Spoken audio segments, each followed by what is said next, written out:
with the reach that you can eventually reach on what, if you're a TikTok superstar, or if you're it's Instagram, or especially on YouTube, you can have an evergreen video that you recorded 2 years ago that will keep cycling through and getting eyes and click-throughs and you can use your call to action. But the crazy thing about it is the reach of people over time. You can't be in front of, like, let's say you get 65,000 views. You can't be in front of 65. You're not going to knock on 65,000 doors. You're probably not going to send up 65,000 flyers, and most of them are going to go into the recycle bin anyway. So that was just something that literally blew my mind.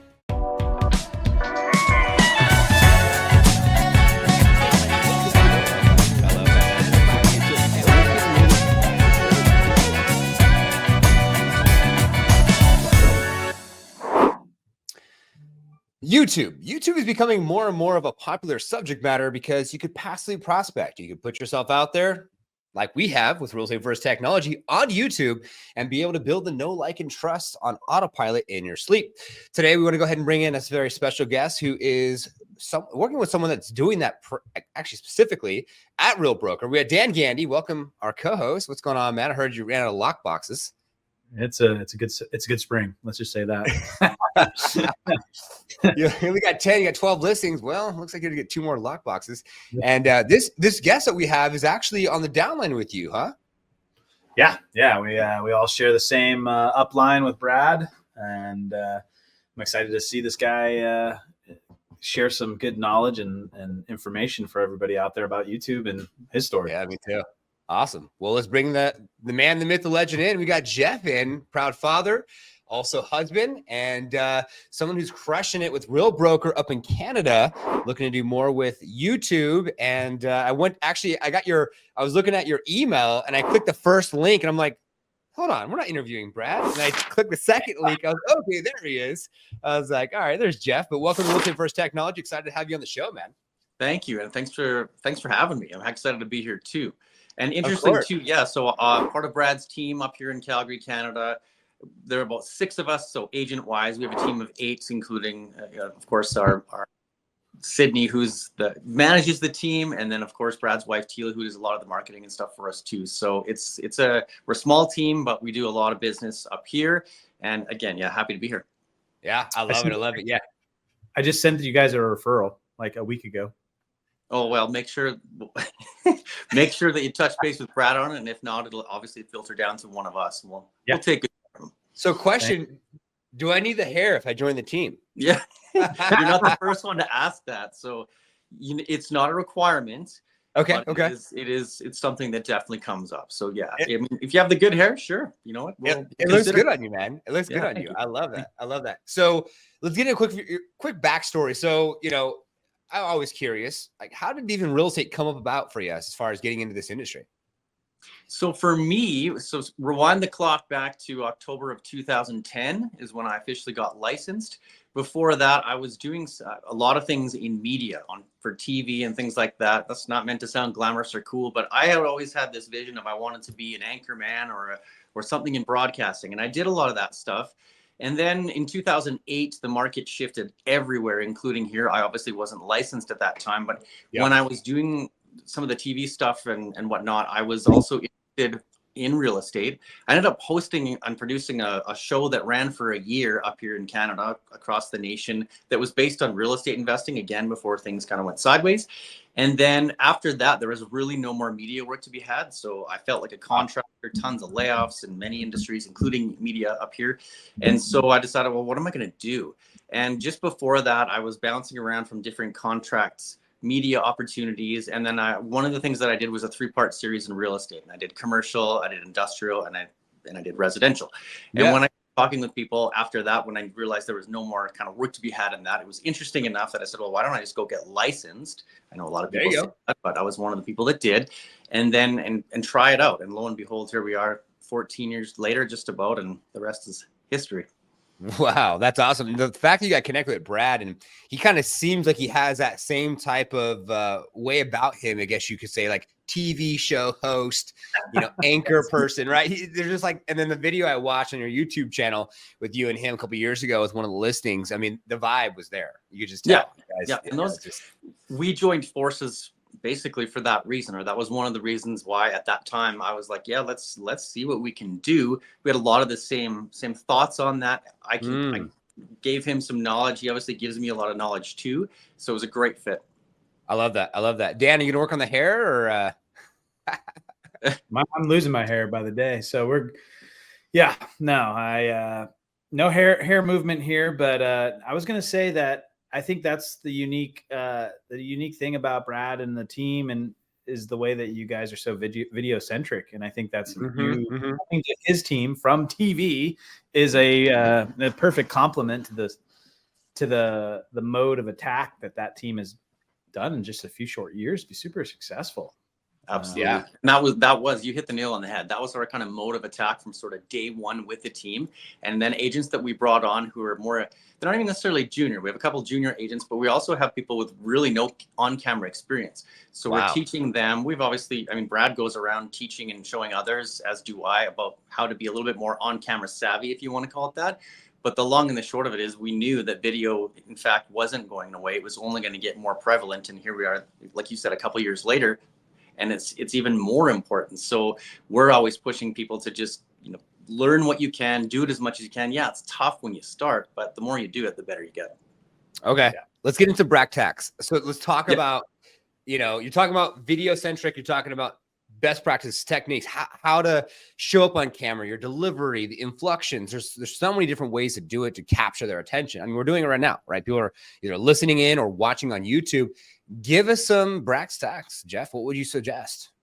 So the top thing is you got to practice it. Now that might seem fairly routine or mundane or obvious, but people look at me and they say, well, you have a really good on-camera presence. Where did that come from? Well, for me, it was the media background for years and years, but I started somewhere too and sucked when I first started and had to really try and own that craft. So it's getting in front of that camera more often than you want to when you don't feel like it and practicing it. No, it's not going to be perfect, especially when you start, but that's kind of step one.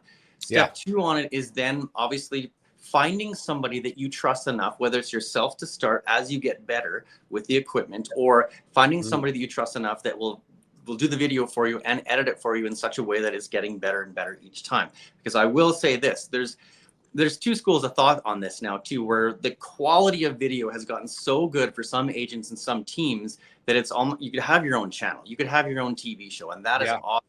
That builds credibility faster than you can say, whatever. But I will say now too that there's this trend on Instagram and some of the other socials, YouTube as well, where it does not have to be fully polished. It does not have to be perfect. It has to be edited well. You have to have a good presence to build trust, like you alluded to earlier when we started this podcast, and build credibility. So I would say, obviously, with the practice, trying to find a videographer and a person who can shoot some really high quality videos that you're going to pay a bit more for, but it's going to pay dividends later on. And then finally, on top of that, I would say it's just a matter of when you're dealing with the clients, bringing that value to them. It's one thing to establish it ahead of time when people have seen your videos and they're like, wow, we don't want to use anybody but you.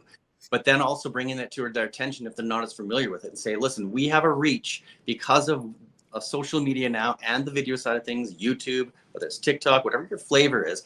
But we have a reach now that is so big and so powerful that other agents who aren't doing this or aren't comfortable doing this just cannot get. So when it comes back down to the tech of it, it's that realization of it's not going away. So you're really going to have to work on it. That's huge. It's huge.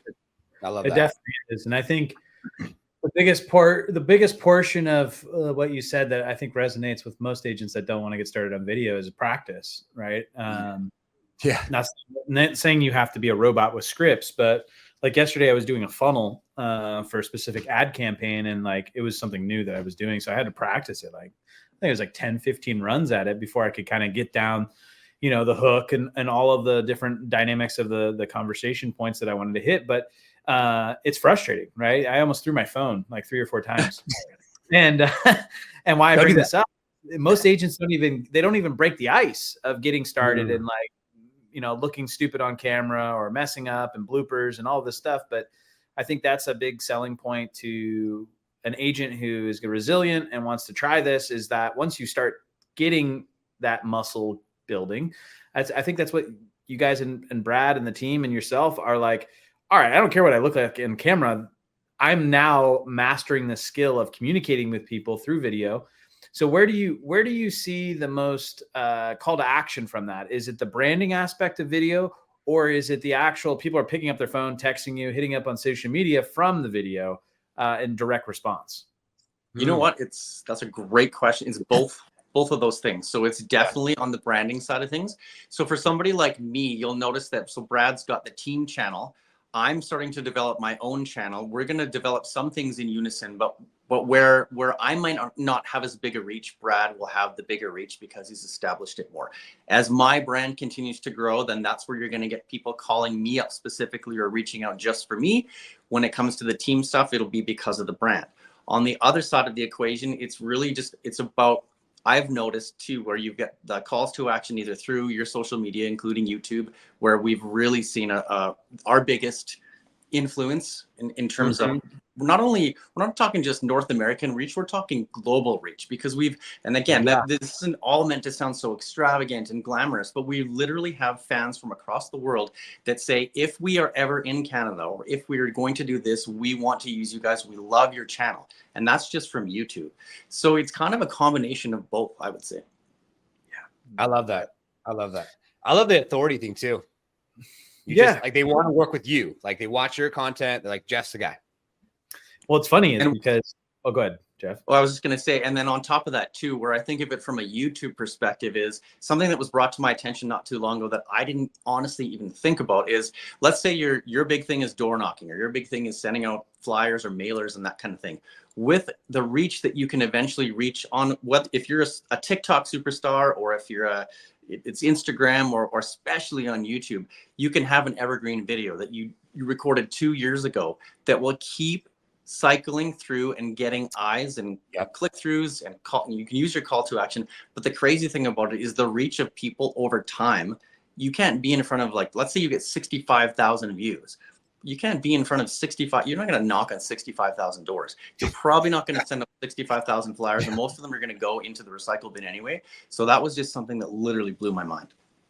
I love that. Yeah, it's and it's interesting because when people think of a city, when they don't live somewhere, right, and they're thinking of the city, and then they're like for myself, I'm down here in Eugene, Oregon. You know, Calgary is what 4 or 5 hour, flight, because I got to go through Seattle first. But when somebody says Calgary, right, I think Brad, right? Yeah. And there's the brand. Yeah, it's the brand that works. And I think relocation and people, you guys live in a very, very unique area where you have Banff and Lake Louise and ski resorts and big city. And what I'm trying to get at is that without video, you're only stuck in this little epicenter of like people who know you locally. And I think that's the biggest, most important thing I can tell an agent that is wanting to get started in video, is that if you want relocation clients, if you want to be known across your country, across your state, wherever you are, video is the easiest way to spend the least amount of money by just getting out there and shooting content. So Jeff, where do you see yourself evolving that video strategy to attract more clients in 2024?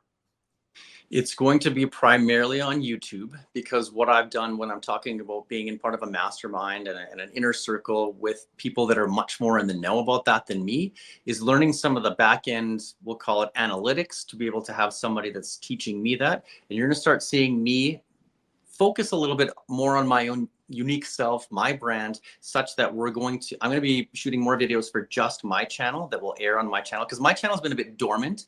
We had some of the videos that me and Brad did together, and it's not going to be about home tours really at all. It's going to be about what makes me unique. It's going to be about what makes Calgary unique, hitting the nail on what you just said of showcasing it to the world, putting it on the map in a way that people can and will see it. And whether you're from Eugene, Oregon, or you're from somewhere really, really tiny, but you have an amazing story to tell through video, that's where you're going to start seeing more people reaching out to you. So for me in 2024, I'm really going to focus on obviously doing more videos so I can gain a bigger presence, building my brand slightly, but it's really more about creating more of an awareness for Calgary, for the market, for what's happening here. It's because I can speak to that probably better than anybody else here. And then that's when I'm hoping that that will lead to obviously more people building. So, because if I build the trust and the credibility even further, more phone calls, more reach outs, and being like, yeah, you're the guy I want to work with. 100%. Yeah. That's huge. And better, and it's not, doesn't need to just be about listings as well. I see that what I'm seeing also in this listing world is more and more people are doing like almost have the videographer go do the video tour. And then, you know, you're busy, right? We're all busy. And then they come back with the footage and say, okay, I need a voiceover. And then there's no face to the video. It's just a voiceover. It's just a home giving the information. There's some agents in Texas doing this to try to automate this YouTube thing. But I do like the fact that like what you're talking about, Jeff, because area and who you are and lifestyle. And there's so much to go about with that, because that's what my wife and I did. We were going from California outside of Scottsdale, Arizona. We're in Gilbert and here in the States. And I just found some guy on YouTube and I wanted to find out the schools, the parks, the restaurants, things to do, where to go. I didn't want to fly. I wanted to get a car. I didn't want to get a hotel. I just wanted to, you know, I was off from work and wanted to figure out some stuff. And so I love that you're doing that, because that's going to give a lot more information for people that want to know about the area, not just about a very, you know, amazing home. It's like, what's around that home? Correct. Because it's really, it's hokey to say, but I wholeheartedly believe in it. It's not about me. And it's certainly, it's more about the client. And it's on the buyer side, they want to know about the area. Sure, they want to know about some properties. On the listing side, sure, you want to highlight the property itself. But at the end of the day, it's about the client. It is not about me. But if I can obviously share that, and I speak in general terms, if I can do it, anyone else can do it, then that's what it's really all about. And they keep going back to that sort of building trust factor of, well, in order for people to understand and trust me more and want to move to Calgary and all those things, I have to, we talk about that vulnerability aspect. And that's a big part of it, because part of being on camera, learning it, getting better, all that stuff is being vulnerable enough to tell the story of, this is why I'm here. This is what I do. This is why you should trust me. Yeah. And you got to be pretty comfortable in your own skin. You do. To be able to focus on that camera and like not think about, oh my God, my hair. Oh my God, how do I sound? Oh my God, what are they going to think about me? It's just like, let me just be me. And if they love me, great. If they don't, then okay, fine. Even if they're a hater, they're still going to like, hopefully leave a comment. Even if it's a bad one, it's going to help with the algorithm. Oh, absolutely. I've already, for me, as an example, had comments about, mostly positive, about the hair. And then for some of my videos where I've worn fancy socks, because that's just a fun thing.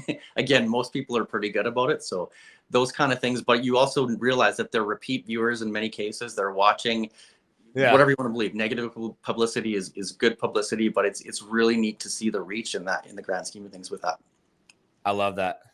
That's awesome.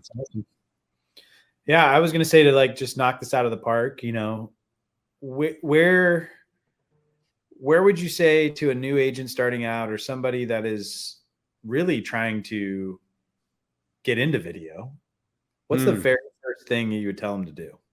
Keep it simple. Ooh. It really, there's so many analogies you can use, cliches, whatever, but it's analysis paralysis. It has, like you just said, has to be perfect, or whatever, have to look perfect. Yeah, you know what? I would say don't show up unless you're catering specifically to somebody who is in torn jeans and a torn shirt or whatever. But where I'm going with that is, have some, obviously, sorry, my battery's just dying a little bit, but have some idea of the ideal client you want. Yep. Have some idea of the professional appearance you want to have, but beyond that, keep it simple. Because if you keep it simple to start, and you remove all the things that are going to prevent you from doing it, or as many as possible, and distract you and intimidate you from creating that anxiety of never getting it done. So whether it's keeping it less of you on cameras to start and more voiceover, whether it's promoting a few more things that are not as shiny fancy, but it really is just keep it simple. Do a quick video, do a whole bunch of them, then start building on your skills and your confidence to be like, well, now I can do some longer form. Now I can do this. If you're starting out, and for example, most of the agents I know aren't selling a $5 million property right out of the gate. So if you're starting with a $200,000 condo, and that's your market for the first little bit, realize that in order to get to the luxury game, you're going to have to put in the effort and start building upon that, but that's not going to happen overnight. So keep it simple. If the message is good, if the story is good, and if you're consistent with it. So I'd say keep it simple, but be consistent. Don't give up. That's what I would suggest, especially for agents who are new to the business and people starting off with a lot of the social media stuff. Love it. That's awesome. I love the battery comment. He's all, my battery's kind of dying. Speaking of keeping it simple, you're on an iPhone. You know, you would never Absolutely, right? know. You know, you got the microphone looking all professional, and it's just like, it's an iPhone. And I feel like iPhones these days have the power to give off some pretty good production, right? And I think the only thing that I would recommend is like a microphone. I love the DJI mic. It's just something for the win, and then an iPhone. Like you're winning with these two devices. It's like absolutely amazing. I love it. So for the viewers and listeners, of course, subscribe, like, you know, Jeff's channel. What to be expected, man? Let's set you in motion right now on the show. Like, what to be expected, what videos you're going to be putting out there, so our viewers and listeners can tune in and watch your YouTube channel and watch your new videos coming out. So some of the new stuff is two big things I'm going to focus on. So I'm a runner up here. I've been doing these challenges of 100 days of running 2 kilometers or more. I don't know how many miles that is, but so I'm typically running 3 to 4 kilometers, 100 days. It's not consecutive, but it's a lot of kilometers when you add up those 100 days. So I'm on the second phase of that. I'm going to incorporate that into my video, where running is kind of one of the characters. So depending on who you watch, for example, they could be a skateboarder, they could be a snowboarder, they could be super into cars, whatever your passion is. I love it when people bring that stuff into their videos, but also make it educational. So whether you're in fitness or you're a golfer, for me, it's real estate. So I'm going to combine some of my passions, running being one of them, or at least what I do for physical activity. And then, so it'll be a little bit of a bridge from that into the actual, okay, we're talking about the reasons that you shouldn't get into a bidding war in Calgary right now. And here's XYZ, which is one of the videos, one of the first ones I'm going to do. There'll be a running segue into the more professional garb, but still talking about the ideas of why you should be buying in this market right now, where it's probably better not to get into a bidding war. The second thing I'm going to do is do kind of a monthly market update, but I'm going to do things completely different, where because I have a media background, I'm going to be turning it into a mini, we'll call it hopefully like a 10-minute show of different segments, sort of like you'd see in the news, where you find the 5 topics that are important in your market at that time, or that people are all talking about. Because many people, almost everybody, can talk about real estate and the weather. Those are 2 universal things in this world that everybody has an opinion on. So I just want to talk about those things in the sense of, okay, well, here's what's going on now, whether it's a new project, whether it's a new municipal, let's call it, ruling that's going to affect zoning, and try and make it a little bit more interesting so that we can tell the story. And then another thing I'm going to do, since you asked, is talk about debunking social media. Not social media, mainstream media. Because there are so many times, and I know this happens in every market, where you'll get something from, in the States, it could be like, if this came up from Washington, the feds are talking about this, and you're like, well, actually, they're mentioning California, but they have no idea how that relates to this part of California. Same with Canada. Because of my background, for example, did you know that when you're reading a news article, 9 times out of 10, that unless you read to about 2/3 or 3/4 of the way through, they won't actually list the reason. So for example, if there's a topic and it seems really clickbaity, or it's just designed to get everybody fighting over each other, they won't talk about it until about the 3rd paragraph of really what they're saying. It's all hearsay before that, and the actual facts are kind of buried into it. And so that's something I know, and where I want to bring that in is just to say, okay, people, you're all arguing about this one topic. It doesn't relate here because of XYZ. I'm on the ground. Here's what's really going on. So that's what I'm going to be doing with just some of the videos. Yep. I love that. You heard it first here in Real Estate First Technology. Looking forward to seeing what you put out there, Jeff. That's awesome. And as we get close to the end of the show, which we are at now, is there, Dan already asked, you gave some really good to take it home, really good points. But anything last little tidbit you want to, something you have going on? Project, we just talked about YouTube, some ideas, we already talked about that, but anything else top of your mind as we close out for our viewers and listeners?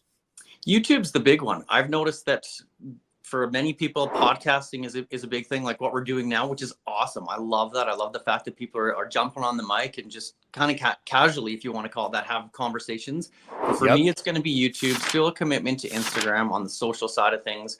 And then up here in Calgary, the market is bonkers busy right now. Will that last forever? I don't know. But what's going to be interesting is then just following it up. Another thing to think about too that just popped in my head is AI, and seeing where that goes, because there's so many people that are using ChatGPT, AI, different artificial intelligence that is creeping in already to what we're doing as agents, for example. So that's going to be watching that and seeing how I have to evolve. Love it, Jeff. Well, we're excited to tune in on that. However, viewers listening, take that to the bank. Dan, good luck with your lock boxes, man. Yeah. Headache. There we go. Great to You know, meet Baker's you. dozen. Baker's dozen. Yeah. Right. I'll see you soon here in Canada. Absolutely. Yeah. Look forward to it. Dan's on his way up there. So, Dan, thanks for co-hosting. We'll take good care of you. Awesome. I love that. Jeff, thanks so much for tuning in. We appreciate you. And Thank you. Thanks to all our viewers and listeners. As it is our intention to take things from our show to apply to your business and have more massive success. And we will see you all on the next one. Like, subscribe, hit that notification bell. I'll see you next week.